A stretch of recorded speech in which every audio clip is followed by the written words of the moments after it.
Alright guys, just got this new Epiphone Les Paul from Guitar Center for a very loved client of mine, friend and collector. Sweet. Les Pauls are my favorite guitars. Looks pretty sweet. So I'm going to be doing some painting. We're going to make this into a piece of art. So let's get to it, huh? So took off all the parts. Took off the bridge, knobs. Next up, we got to do some sanding. Rough up this finish before painting. Then we're gonna have to do some masking, and then we can get to it. But right now, let's sand this up a little bit. Make sure we protect all the knobs, all the hardware, and get to it. So I have never taken apart a Les Paul guitar before. I own one similar to this, and I had to Google how to get the knobs off, and I am far from an electronics expert. So rather than take off the pickups and all the electronics, I opted to mask everything off because I figured my friend and collector would much rather have a guitar that actually functions properly. If I were to make this a part of my ongoing business, like doing guitars more often, I would probably include sending this guitar off to a luthier or a guitar shop so they can take it apart completely, because I found that masking it and painting around everything is probably a lot more challenging than just taking everything off and having it reassembled. In any case, this is what I did, and it actually came out great. So I used several kinds of masking tape. This green stuff is actually made for automotives, so it has a little bit of flex to it, and it let me get around the edges and the corners. The blue is just regular painter's tape that you can get at any hardware store, and I was super careful to kind of use an X-Acto knife and trim around every single bit. So after sanding, which you just saw me do, it wasn't very exciting, so I sort of did a time lapse, but I just rough sanded it at about 300 grit sandpaper block. And once it's rough sanded, I am going in now with a white charcoal pencil, which lets me very easily, erase or remove, I should say, any mistakes I might make. I'm just kind of doing this really loose, and several times I had to use a wet cloth and just wash away parts I didn't like, and then rework it until it started feeling like it had a flow. I kind of mentally drew it on before I started sketching. I looked at all the curves and the angles of the guitar, and I wanted it to flow well. I wanted it to have a sort of graphic design vibe to it. This particular design was inspired by a bunch of murals that I actually did for John and Roseanne Lynch at their yoga studio, which is Iron Buddha in Westwood, New Jersey. I did a bunch of murals in this monochromatic black and gray and white style, and John's idea was to get a guitar that kind of matched those murals. Incidentally, I actually did a guitar like this for Marty Schwartz, which I had released the other week in a similar style, which was also loosely based on their murals at Iron Buddha. And after John saw the one I did for Marty, his amazing wife, Roseanne, contacted me about surprising him to do one for his birthday. So that's what this guitar is for. And so after I have the charcoal pencil worked in to kind of get a loose idea of what I want the design to be, the first steps I took was using a paint marker. This particular one is a Posca paint pen. You can really use any one. It's acrylic based, so I would definitely recommend acrylic based paints at this point. And I just used a paint pen at this phase just because it's more definitive. You could be more precise with the lines. I like the idea for this design to have everything sort of drawn in first. I do use some brush work later, but for this phase, I'm just sort of using this medium-toned gray paint marker to get the design where I want it to be. It gives me enough room that if I want to change stuff at this point, I can, and I do, as you can see. I had fun at the drawing phase of this. You can see me kind of working in, changing stuff as I go. The paint markers really are great for that sort of thing. It doesn't have a big buildup of paint like using acrylic out of a tube might. It's pretty thin, and as I was going, I was sort of kind of changing things around as I went. Once I was pretty happy with the light gray part to establish the forms of the wave, then I felt it was safe to kind of throw in another color, so I started the black at this point.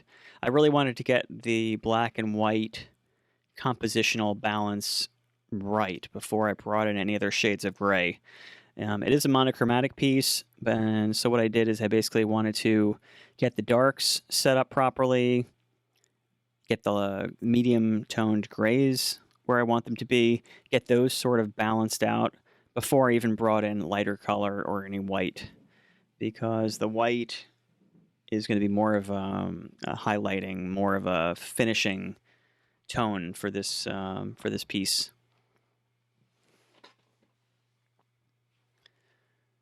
Sort of fun at this phase because it really does feel like you're almost like designing like a logo in as far as the mental model that you're in while you're doing it. It's creating shapes and forms, balancing them out, making sure they flow not only within the painting itself, but also that they complement the shape and the flow of the guitar, which in this case is the super classic Les Paul, which was created in the 1950s by Gibson and Les Paul himself and all the engineers and designers back then. This is one of the most, if not the most, one of the most iconic guitar shapes. And so I wanted to use those beautiful contours to complement the art and vice versa. This phase actually took quite a bit. Did it in a bunch of different sessions, a couple hours each day, an hour here, half hour there, sort of thing. So this is just another phase, kind of removing some of the gray, the light gray that I wasn't happy with, kind of getting that balance between how much detail do I want and how much can I minimalize the details. It's kind of a fine balance because with a design like this, you can so quickly get lost in super crazy micro details, and then what winds up happening is that the composition itself becomes weaker. You want this sort of design to really work when you're playing guitar, potentially, either on stage or in a group of people, and you want it to look cool from, 15, 20, 30 feet away. And then also you want it to look cool for the guitarist. For my buddy John, you want this to look cool up close. So when you're playing it, you're looking down on it, or when it's in your guitar stand, you want it to look super cool when it's close to you, and then also have some strength in its composition to look cool from far away. So that's sort of what I'm going for here. The markers went on pretty smooth since I had this roughed up surface. It's not like working on paper where they sort of get sucked in. They sort of lay right on top of the surface pretty well. Worked out really well, and going around the taped off sections was pretty smooth as well. I was careful around the edges, but as it turned out, once I took the tape off, it didn't matter either. I used a combination of both thick and thin paint markers. I wanted to have some texture and some like linear elements, almost like not a cross hatching, but some kind of texture. And I found that the thinner markers gave a nice little bit of interest. So I have this like medium gray that I'm going in with a really thin, fine-tipped marker. And then once I was happy with I would say lighter gray, the darker gray, and the black, that's when I felt safe to kind of drop in some white. I dropped in the white of the sun or the moon, however you interpret it, the main light source. And that basically set the whole piece up for which way the light is coming from, where the reflections will go, the highlights. There's a lot of going back into it once it dries, going back in and improving upon sections that need a little more paint, sharpening lines up, looking at it the next day and then realizing, I want to change this whole little section. And then once that was done, then I had fun using my brush. kind of fill in some sections. I paint better. I don't know if better is the word. I like painting with a brush a lot. The way that I work, I find, is a little different. It's real flowy. Kind of lets me get in a little bit of a different mindset. And so I use the brush to kind of clean up sections as well as just kind of let the brush lead me in a slightly different way. There's certain ways that I would paint with a brush that using a paint marker or a paint pen would never actually happen that way. If I used just a pen, some sections just wouldn't look the same and vice versa. So by using both, I kind of got the benefits of the really thick, bold, flat sections of a marker. But then I also got the variation of like line weight and dynamic, I guess, of the brush itself. Sort of really makes you think differently as you use each tool. So I had fun, sort of kind of flowing in and out of that. As sections dried, I would always go in and touch up a little bit with the marker, or I would touch up a little bit with the brush.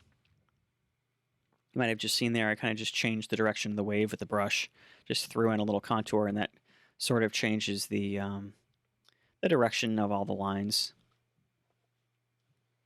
You could kind of see now in this weird reflection how like the surface is kind of strange as far as some of the sections of the marker are shinier than others.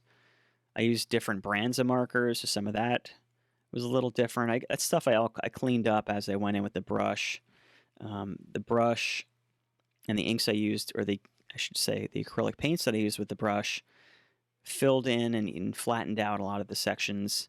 And then once I went in with the clear coat, that really evened out the surface quite a bit. So even if the gloss is uneven in this section, once I put on the final varnish coats with the guitar varnish, that really evens out the whole surface and makes it look really, really, really nice and clean and finished.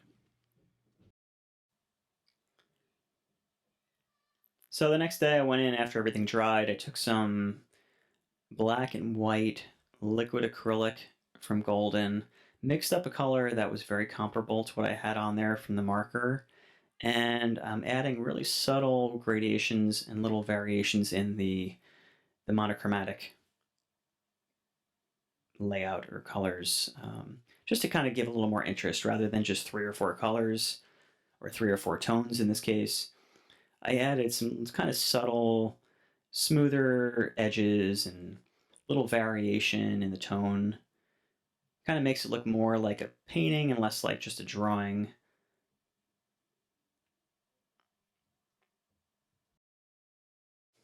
Also, I found that some sections, after they dried, it wasn't quite as opaque as I wanted it to be, and I was seeing some remnants of the marker and the pens that didn't really contribute at all. It didn't really add to it. So I felt like using a brush would sort of give a more uniformed or more painterly finish to those like flat areas, rather than just have one flat color like it was silk screened.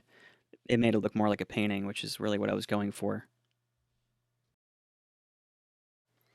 Then it really just came down to the details. After everything was dry, I was sort of happy where it was. I took out this super fine-tipped brush using a liquid acrylic, adding in little tiny details, little highlights, little shadows.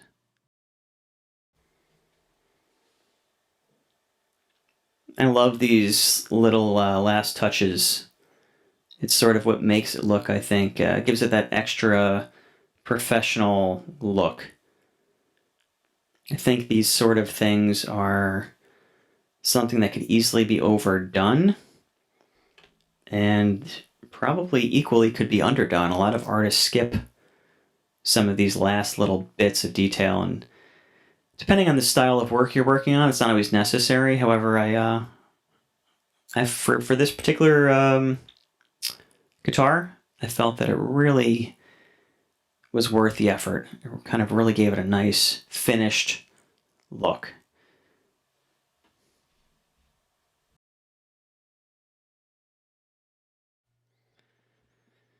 And more final touches. Here we go with the fine-tipped paint marker, adding in some really fine lines of white.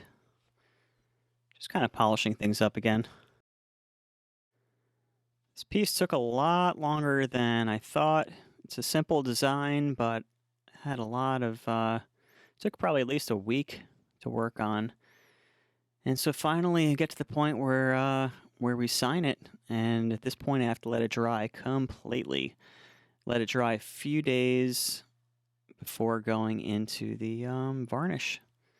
The varnishing that I used is a guitar specialty varnish, a nitrocellulose, which is what you use for electric guitars. So just signing, and then off to the varnish we go. Time to go in the garage. Here we are. Mask on because this stuff stinks. Real thin light coats with heated varnish. I put the can in a thing of hot water for about a half hour as per the recommendations. Lots and lots and lots and lots of coats. I did about 10 or 12 coats of varnish, which was not very exciting to videotape. Real thin coats. Let them all dry. They had to actually wait 2 weeks. They say to wait 10 to 14 days for the varnish to completely cure before it's ready to sand. So by this point, I was really ready to get the tape off and see how everything looked. So I peeled off all the masking tape for the unveiling to see how it looked without all this tape all over it. And it's looking pretty good. The varnish is on really pretty smooth. Peeled off all the tape.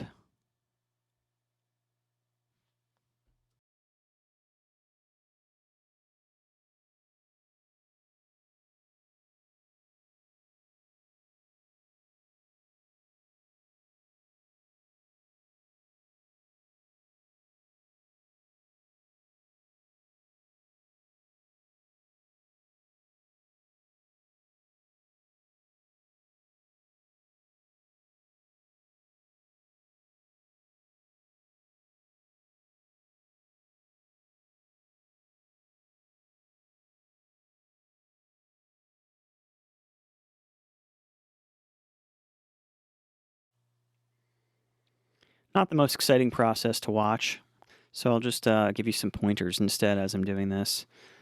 Definitely start out with a rougher grit. I worked my way down to a 5,000 grit, but I used increments, so I went from like 600 to like 800 to 1,000 to 1,500 to 2,000, 2,500, 3,000, blah, blah, blah. Got down to the point where it was it was more polishing than sanding, even though it was technically considered like a sandpaper or a polishing paper. This part was exhausting. Like just my arms and my hands were killing at this point, just because I had to go over it for like a couple of hours, just getting as polished as I possibly could. Looking at it now, I would say that I think future guitars I would send out to get the coating done by a professional, because me doing this myself was super tedious, but came out pretty great, all things considered.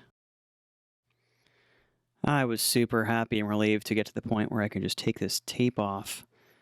Just peeling off the tape off the guitar was great, because I knew I was getting towards the end.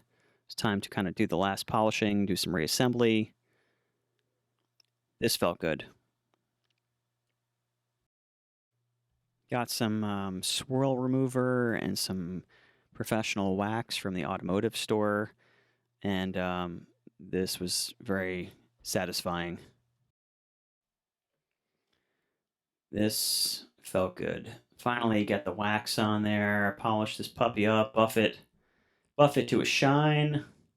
This really like evened out the surface, got rid of any of the texture from the varnish, made it look like an actual, real guitar, like it came off the shelf, and that was really, really great to be able to reassemble it, put it back together, get the action set up right, get it in tune, get it playable again. And here's the finished piece.